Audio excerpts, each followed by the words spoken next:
Assalamualaikum warahmatullahi wabarakatuh. Perkenalkan, saya Fitriani dari program akuntansi non-reguler semester 6.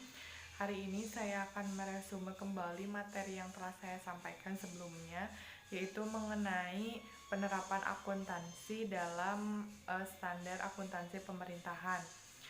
Sebelumnya saya akan membahas yaitu pengertian dari standar akuntansi pemerintahan. Akuntansi pemerintahan adalah bentuk pengelolaan dan pencatatan keuangan yang mendasari timbulnya standar pelaporan keuangan pemerintah untuk pihak-pihak yang berkepentingan seperti DPR, masyarakat, dan BPK. Beberapa definisi lain juga dinyatakan oleh American Accounting Association. Akuntansi adalah proses identifikasi, pengukuran, dan pelaporan informasi ekonomi untuk memungkinkan adanya penilaian dan keputusan yang jelas serta tegas bagi pengguna informasi tersebut. Selanjutnya yaitu pengertian standar akuntansi pemerintah atau SAP dalam akuntansi pemerintahan. Standar akuntansi pemerintahan atau SAP adalah prinsip-prinsip akuntansi yang diterapkan dalam menyusun dan menyajikan jenis laporan keuangan pemerintah yang terdiri atas laporan keuangan pemerintah pusat atau LKPP dan laporan keuangan pemerintah daerah atau LKPD.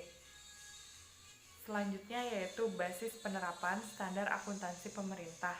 Ada dua jenis basis penerapan SAP, yaitu SAP berbasis kas dan SAP berbasis akrual. Pertama akan saya bahas SAP berbasis kas. Basis akuntansi yang digunakan dengan laporan keuangan pemerintah adalah basis kas untuk pengakuan pendapatan, belanja, dan pembiayaan dalam laporan realisasi anggaran, dan basis akrual untuk pengakuan aset, kewajiban, dan ekuitas dalam neraca. Basis kas untuk laporan realisasi anggaran berarti pendapatan diakui pada saat kas diterima di rekening kas umum negara atau daerah atau oleh entitas pelaporan, dan belanja diakui pada saat kas dikeluarkan dari rekening kas umum negara atau daerah atau entitas pelaporan berdasarkan PP nomor 71 tahun 2010.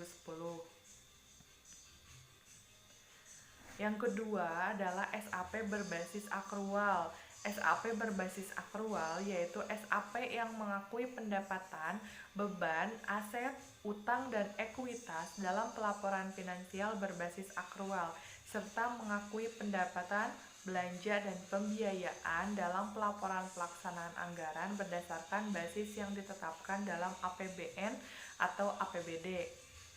Basis akrual untuk neraca berarti aset, kewajiban, dan ekuitas dana diakui dan dicatat pada saat terjadinya transaksi atau pada saat kejadian atau kondisi lingkungan berpengaruh pada keuangan pemerintah tanpa memperhatikan saat uang kas dan secara kas diterima atau dibayar menurut PP nomor 71 tahun 2010.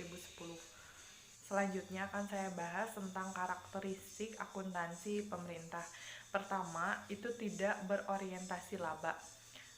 Lembaga pemerintah seperti kementerian biasanya tidak mencatat laba atau profit negara karena pendapatan secara keseluruhan didapat dari pemasukan negara yang bersifat memaksa berupa pajak atau pendapatan lain yang telah ditetapkan dalam peraturan perundang-undangan.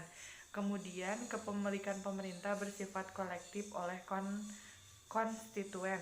Artinya, kepemilikan pemerintah tidak mudah dialihkan, harus melalui mekanisme yang panjang untuk memberi masukan kepada pemerintah jika tidak puas dengan kinerjanya. Selanjutnya yaitu tujuan akuntansi pemerintah.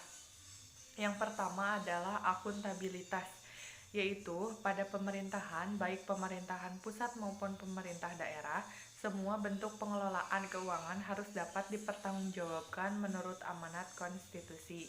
Yang kedua adalah manajerial, yaitu akuntansi pemerintah membuat pemerintah dapat melakukan perencanaan berupa penyusunan anggaran pendapatan dan belanja negara atau APBN atau anggaran pendapatan dan belanja daerah atau APBD dan strategi pembangunan lainnya. Yang ketiga yaitu pengawasan. Akuntansi pemerintah bertujuan untuk melakukan pemeriksaan keuangan secara umum, pemeriksaan ketaatan, dan pemeriksaan operasional atau manajerial. Mungkin hanya itu yang dapat saya sampaikan. Atas semua kekurangan saya mohon maaf. Wabillahi taufiq wal hidayah. Wassalamualaikum warahmatullahi wabarakatuh.